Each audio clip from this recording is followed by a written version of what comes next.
Hi. So part of the courses is a little spiel by myself, and you'll see that every time. So I want to talk about meditation and the course about meditation and what it's about. So basically we've got the workbook, and what you can do is just trying to allocate space to yourself when you can. And I understand that work is busy and life is busy, but if you can just put maybe 10 minutes aside and see if you can sit comfortably with your spine straight and breathe. Breathing is the best thing ever. Obviously, it keeps us awake and it keeps us up breathing, it keeps us alive. So breathing, you breathe in, you can hold, and you breathe out and you hold. And that way you're bringing attention to your breath. And gradually you let go of the attention and you just feel you're observing in and out. In and out, and then really feeling your mind just starting to focus on one thing. Your mind just to focus on your breath, the in, the out, the in, the out.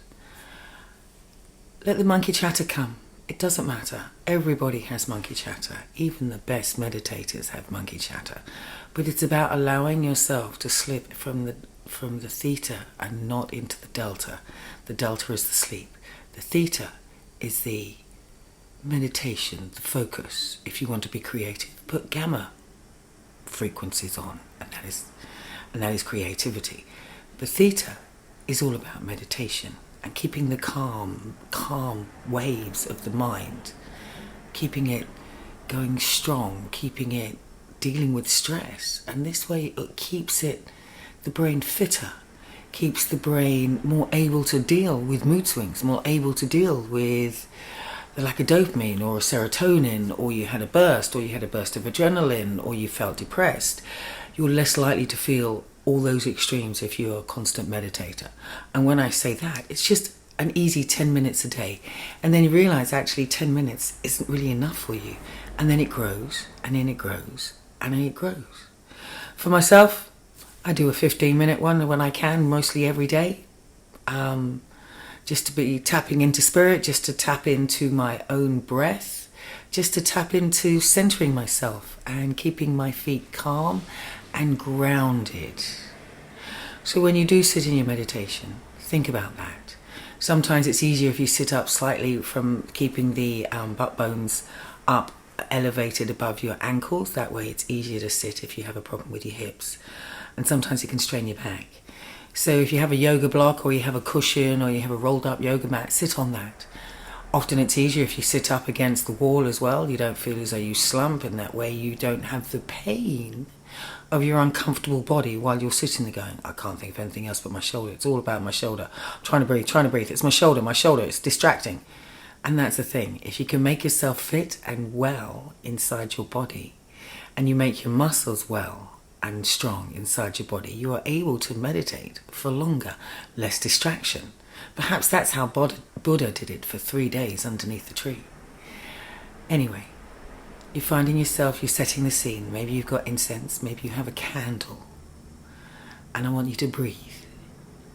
In fact, if you do have a candle, keep your eyes open, keep your focus on the flame. Have it at least 3 foot or 1 yard or 1 meter away, therefore it will not damage you.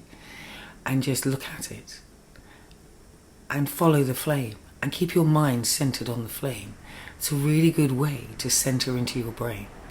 If you don't have a flame, if you don't have a candle, think of something that you see as beautiful to you. Maybe it's a rose, maybe it's your partner, maybe it's the Mona Lisa, but something that you think is so beautiful that will keep your attention. And you notice every single little line, and you notice every maybe movement of the chin or the ear or the hair. What makes it different? What makes it keeps you focusing? And focus on that. By having that one focus, the mind starts to rest down, and eventually you go into a space that you don't even know how much time has gone. That is why it's always useful to put, if you do have a limited time, to put your phone on an alarm. Keep it on silent, but the alarm will always ring even if you have it on silent. And it will bring you back 10 minutes, 15 minutes, 20 minutes, whatever you set for your meditation. And that's the best way. If you do it that way, That way you don't have to worry about the time. Oh, how long have I been going? How long have I been going? Damn, it's only 30 seconds since I last checked. But if you can relax and not check the time, you can relax because you have an alarm to bring you back down to earth, so to speak, then you'll be fine. And so you can relax into the meditation. You relax against the wall. You listen to your breath. You focus on the one spot, the one flame, the one picture, the one imagining in your brain. And let the theta waves take over.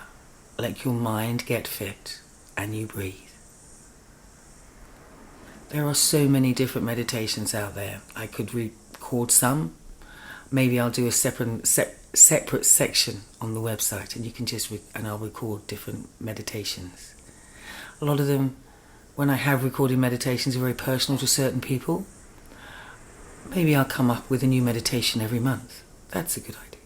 So have a think, and once you've bought this, keep checking back to the website so there'll be more meditations for you. And then when you are ready, when you feel you have done enough of your meditation, you breathe, noticing your fingers, your toes, your knees, your hips, your head. And you breathe in and you breathe out. And let the meditation just come back to rest. Let yourself come back to here and now. And then when you're ready, come back to join the real world. Come back to join us.